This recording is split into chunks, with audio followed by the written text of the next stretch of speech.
Hey, YouTube. Hope everybody's having a great day. So, earlier this week, I put out a video highlighting some of the new changes in the real estate industry from both a buyer and a seller perspective. And one of those changes from the buyer perspective is a buyer may have to pay the buyer's broker's compensation as part of the sale. Now, we know that I'm going to use my negotiation skills and do my best to get the seller to pay that buyer broker compensation. In the event that the seller is not budging and will not pay that, we're going to have to come to you to pay that buyer's broker's compensation. And you and I are going to negotiate a percentage or a flat rate when we sign that agreement where I can represent you through the process, through the sale. If the seller is unwilling to pay, then we have options. I have Ryan Amrine here from West Penn Financial. He's our affiliated lender with Berkshire Hathaway Home Services, and he's going to break down different ways that a buyer can pay the buyer broker compensation without it being too difficult. So, Ryan, if you wouldn't mind explaining that for us.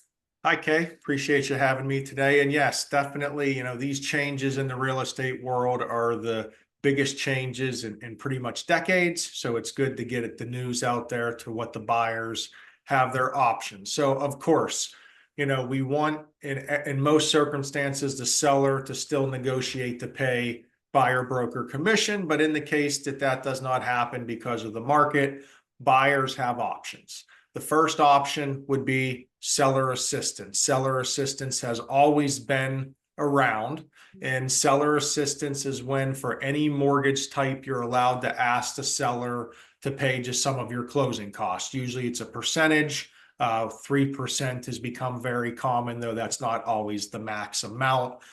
So you can ask the seller to pay seller closing costs. If the seller says no to that, you can also do what's called a lender credit.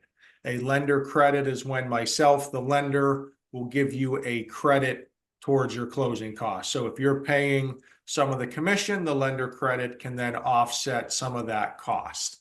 What a lender credit usually involves is a little bit higher of an interest rate, though.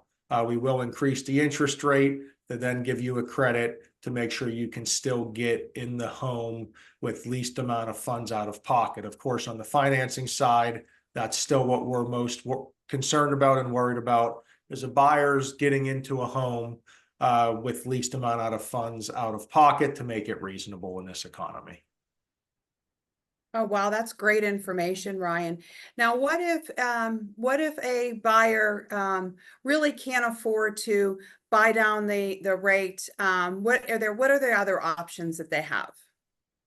I mean, really, we're going to be looking at negotiating in the offer and either getting closing cost assistance, seller assistance, or the lender credit because we have to get those funds covered in some manner, hopefully by the seller. But if it can't be the seller, there are closing cost assistance programs for a lot of first-time home buyers. And then there's the credits we can give from the lender to lower the bottom line. But it's most important to get the pre-approval, to talk to yourself and a lender, myself, to make sure that we're all a happy family and we understand all the costs involving a home. That way there's no surprises, especially for new first-time home buyers. But even if you bought a home before, because this is a big change, it's to the industry in decades. Even if you bought a home before, this could be new to you. So it's important to sit down, get pre-approved, review a loan estimate, and make sure that everyone's happy with the numbers. That way you and the buyer can go shopping happily and not worry about those figures later down the road. All right, great. Thank you so much. And Ryan, you brought up a really good point about us being one big happy family. As a buyer, you can use any lender you want. I recommend Ryan, highly recommend him. I know how he works. I know what to expect from him. And I could pick up the phone on a Sunday night at 9 o'clock and say, hey, Ryan, I got a question for you. And he answers. But he is going to give us all of the information up front. He's going to keep me informed. And he's going to keep you well informed to make the process as easy as possible. I really appreciate you taking time today, Ryan. Absolutely. It doesn't have to be scary. Get out there, buy that house. Now's the time to do it. All right, sounds good. So, hey, if you guys have any other lending questions, drop them in the comments. We will be more than happy to get back to you. You can also give us a little message on YouTube and we will get back to you. Hey, Ryan, thank you so much. And everybody have a great day. I'll see you on the next video. Thanks, Kay.